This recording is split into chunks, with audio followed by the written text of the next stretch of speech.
We got to get to this Devers situation.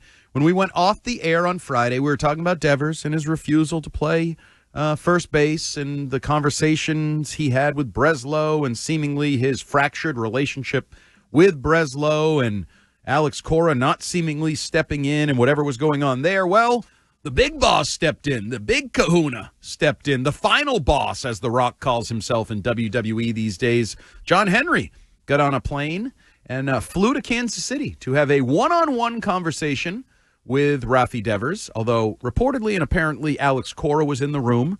No reports that I've seen as to whether there was an interpreter involved or how that exactly broke down in that room, which I find interesting. Sam Kennedy was also along for the ride. Craig Breslow was there, not in the room, but in Kansas City. And Devers is hitting right now.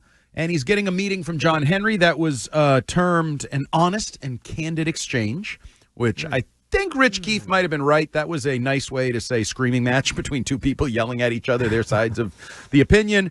Breslow talked about an honest conversation. Breslow went on Ness and answered a lot of questions sort of about it, talking about maybe there was a misunderstanding in the communication, which seems like, if so, he was a primary part in that. Not only now, Fitzy, but do we also believe that this has roots over the winter? That this isn't just about first base and Casas is hurt and they need you. This goes back to you lied to me about Bregman, or you weren't honest to me about Bregman and Arenado and third base and DEA. It just feels like the Red Sox have some serious trust issues right now between Devers and whoever's communicating with him.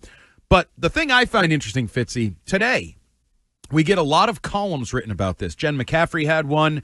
We had Ken Rosenthal back at it. And those people are at least partially painting a picture of a sympathetic figure named Rafael Devers. Sympathetic figure? Yes, and they're using some of the same languages. Like both columns had this allusion to, you could get hurt really bad playing first base if you don't really know what you're doing. Like there could be collisions and he's not a stuntman on a movie. He's right. Not a construction worker in Dubai. He's not an F1 driver. He's playing first base, for right. God's sakes. They're actually asking a baseball player to move from one side to the other. You know the whole Pythagorean theorem, A squared plus B squared equals C squared? They want him to just walk C squared, right? Walk from third over to first. That's all you got to do. Put a glove on, play first base. And I am minimizing it. I know it's still Major League Baseball and there's some challenges, but they are in trouble right now. Dan Ball, I don't know if you've been including this in your update. I believe, correct me if I'm wrong, they've had another injury at first base. Yeah, that was after Romy Is it Gonzalez? Romy? No, Romy Gonzalez. I'm saying you had two people that were supposedly going to replace Tristan Casas. Yes. Now you have one, and it's a bunch of bull. It's Abraham Toro. Hey, you got Nick Sogard. Don't forget about Nick. Nick Sogard. Yeah. So Why you have is one he coming up? to play first base because it's desperation time. The glass has been broken. This is an emergency, and Rafael Devers has his feelings hurt and is still in his feelings. Although I now find myself in this weird position.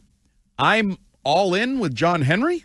I'm totally in lockstep with John Henry, Fitzy, because I don't know the last time I was in lockstep with John Henry. This is a weird spot for me to be in.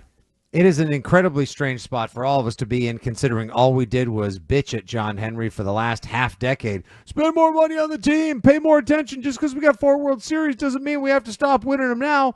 Why aren't you concerned? Spend what we're, hello?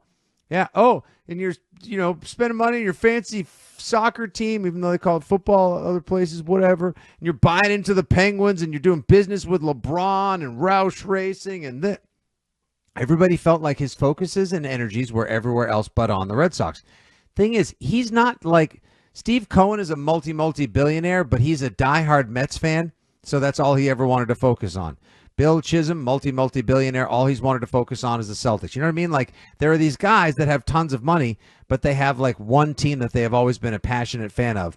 John Henry kind of bought the Red Sox as an investment, it feels like. He's never, he owned the Globe, but like, there's almost been dispassionate ownership. They were invested, but that's so he could get his ROI. And now the Red Sox are worth, 15 times what he paid for them. Great investment. Great job.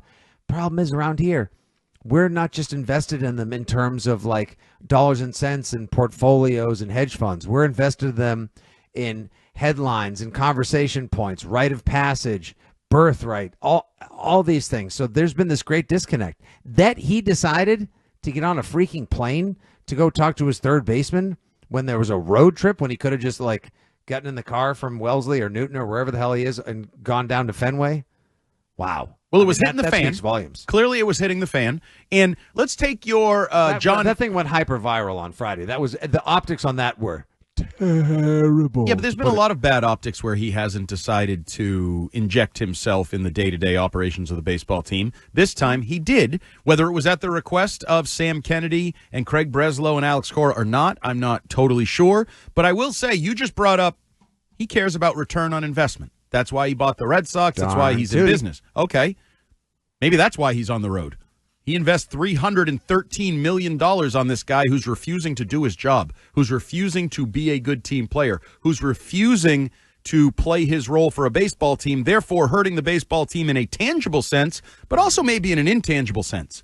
John Henry's no dummy. Maybe he's like, yeah, we're not playing great, but we're only 2 games out. This could derail us. Ted brought it up on Friday. This could fracture the team. This could derail any momentum you have at any point as a baseball team. So there is a return on investment approach or mentality to this. But I just wonder, what is the leg that Rafi Devers feels like he has to stand on? I know I've asked this question a lot. Who is advising him? Who is getting these words out? So I want to also read the headline for the column that Ken Rosenthal wrote. The Red Sox should just let Rafi Devers DH and figure out the rest themselves. What? They have a guy he's who's available for Devers. Apparently, he's carrying the water for somebody. Yeah, check is in the mail on that one. My God. I mean, and he's not the only one. There's others out there that are fixating on the injury possibility, or he could embarrass himself. Or are we going to see Rafi Devers play first or not? Like, that's just the question I have. I still think we're going to. I'm sort of taking the Ted Johnson approach on this that he took the first time around. Because if you remember, this is a guy that already cried wolf, that already said, I'm not playing DH. Nope, I'm a third baseman. I play third. And then has been DHing all year. He maybe pouted early in the year. That may have led to some of his struggles to open the season. I don't know. Maybe pouted. I don't know. I'm not. Maybe he just got off to a slow start because he didn't have the reps in spring. When he went home in the offseason because he was all mad about the fact they were pursuing Bregman because Cora wanted him, which tells you a lot about how Cora feels about Devers, both in terms of his ability to lead and his on-field defense. And I won't say incensed because it's still sports and it's not my money, but I passionately believe Rafi Devers doesn't have a leg to stand on. I read all these columns that are supposedly written from his perspective, talking about injuries or the position. Okay, they said they'll give you a couple weeks to get ready. I don't think they're just going to throw you out there when you haven't put a glove on in months. I think they will find some place for you to take ground balls. It's your pushback. It's your unwillingness to do it that has the report of teammates being upset, right? We played that. Like, teammates were upset at the situation. Why? Because they're trying to win baseball games, and they've shown so far how hard it is to win baseball games. They're barely over 500. The Yankees are not running away. The Yankees refuse to run away with the AL East, and yet still the Red Sox nipping at their heels. Finally, they get 2 out of 3 this weekend, big wins in Kansas City. But the offense is struggling, and yes, I know Rafael Devers is hitting well, Andy. Yeah. But there's definitely something. This could be, like we have questioned for now 6 weeks. Why aren't they a little bit better than they should be? It's not just the relievers. It's not just Alex trying people out of different positions. I feel like this has just been at the core of unrest for this team for weeks now, and they need to pick at the scab, get the infection out, cleanse it, put a Band-Aid on it, and then carry on. So one of your aggregator friends, Fitzy, tried to put out that Rosenthal They're all said my friends. We meet every Tuesday at 9. That, Rosenthal was reporting they could trade him. He wrote it in a column. He's like, it's not that far-fetched to think a trade could be down the road. That was sort of the language he used for it. I don't know anybody who'd want to trade for him. If you're watching this from afar, this is some Shadur Sanders stuff where you're like, is he really worth all that trouble? Is he really that good? That's the other thing. Is Devers hitting right now? Sure. Is that because he's DHing? No, it absolutely is not. Because I've seen him do this as a third baseman. He has hot stretches, hitting right now. Cold stretches. He has stretches, though, where he can carry you. Is he heating up? Yes. But to imply there's some tie-in to he's doing that because he's a DH and he couldn't do that playing first base, I think is absolutely blind to history and asinine. He could absolutely be doing what he's doing now and getting better as a hitter as the year goes on as a first baseman. Could he play first base at a competent level? I believe he could. There's no fact. And we don't know that. He's never done it. I can tell you this, though.